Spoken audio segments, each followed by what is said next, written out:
Okay, well, I'm here on Drummond Street. I think it's Drummond Street West, this part of Drummond Street. It's either west or east. I think this is Drummond Street West. That's the Anglican church there. But right here is the courthouse. Yeah. And there's a story behind the courthouse here. I've told the story of the wallet that was made out of a man's skin, but I actually took down when I worked in the Perth Museum, and I had to catalog it and put it down in storage, where we had our storage, our climate-controlled storage. That wallet was made out of the skin of a man by the name of Thomas Easby, and Thomas Easby was actually hanged to death on the street right here. He was hanged to death in the middle of the street. They had carnival tents and everything set up right down there and right down the hill. I saw the pictures of the gallows, a black and white photograph of the gallows where he was hanged. And what they did is that they actually snuck him out of the jail the night before the hanging, and they hid him in the sheriff's house, which was here, and I'll show you in a minute here. But they hid him in the sheriff's house overnight because the public was threatening to kill him on the walk from the jail, which is behind the courthouse over on Beckwith Street. They would have had to walk him up the hill and down the street here to hang him, and they were through the crowd, and the crowd was threatening that they were going to tear him apart before he got to the gallows. And so that's why the sheriff snuck him out of the jail the night before and hid him in his own house across from the courthouse. Anyway, this is the spot here, basically, where he was hanged. I'll get out of the car now. I'll show you the sheriff's house. Oh. Yeah. Gotta try to remember now. Now, I believe that house there was the sheriff's house. And that would be the window up there, if I'm right, that they walked him out. I'm almost positive that's it. And they walked him out that window across a plank gangway across to the center of the street where the gallows was, and that's where they hanged him. I say the jail is actually down on the other side of the, behind this building here, the old jail. It's closed now since 1994, but yeah.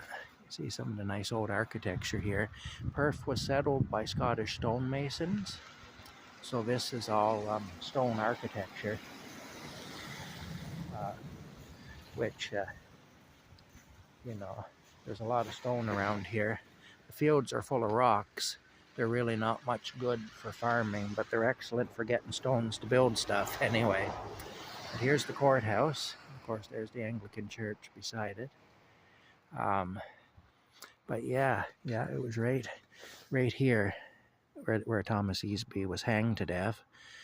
After the hanging, the crowd wasn't satisfied. They figured he hadn't suffered enough. And so they took his body and handed it over to the tanner. And they made leather wallets and things out of his skin. And they also sold little squares of leather. Apparently a little 2-inch by 2-inch piece of leather from that man's hide would cost you $2, which back in those days was an awful lot of money. So anyway, bottom line is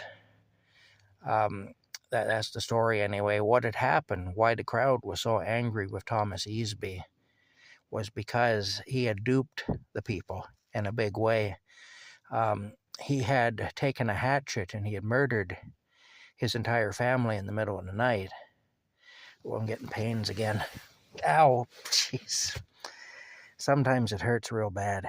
Anyway, yeah, it subsided a bit now. Okay. Well, he took a hatchet and he murdered his whole family, except his young son, who was a toddler.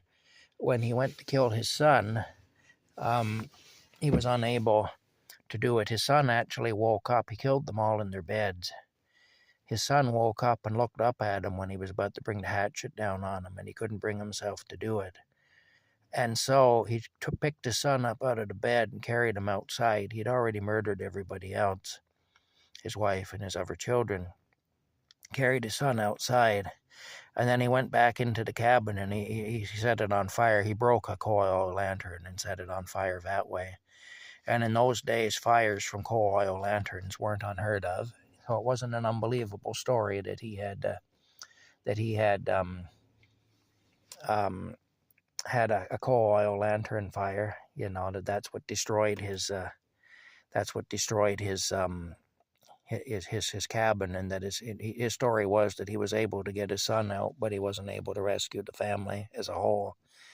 Anyway, it ended up that he was believed. He was actually, everybody felt bad for him, and they treated him like a hero because he had rescued his young son. You know, a family down the road adopted his son, took his son in to raise him, and the son started talking about what had happened that night, about how he woke up with his dad over him with the hatchet, and how he had his dad, he picked him up and carried him outside and then went back into the cabin, and that's when the fire started, is when his dad went back in. At first, the people didn't believe him, and they were telling him not to talk that way, you know, and stuff, and punishing him for talking that way. But he persisted with the story until finally they believed him. And they went to the sheriff. The sheriff went out to the ruins of the house, and he found a hatchet head, which again wouldn't be unusual. Every house pretty much would have a hatchet in it, you know, in those days, but that'd be standard equipment for anybody, you know. But what he did is he dug up the man's wife's remains, and he was able to fit the head of the hatchet into a wound in her skull. He found a wound in her skull, and the hatchet head fit it perfectly, so that was the case anyway. And yeah, anyway, that was Thomas Easby. He was the only man hanged publicly in Perth. There were 2 or 3 other hangings that occurred in the jail itself. But, you know, people didn't fool around in those days anyway. They weren't too impressed with Thomas Easby, and they made sure that he knew it, and they made sure that even after they had done him in, that that wasn't the end of it anyway. So I actually had a wallet made out of his skin in my hand. I carried that in my hand, you know, handled it, carried it, photographed it, and everything, carried it in my hand. Yeah, it was quite a thing. But, yeah, different feeling when you're carrying something like that and you know what it is, you know. But yeah, anyway, that's the story of Thomas Easby, and this is where it happened. This is where Thomas Easby breathed his last breath.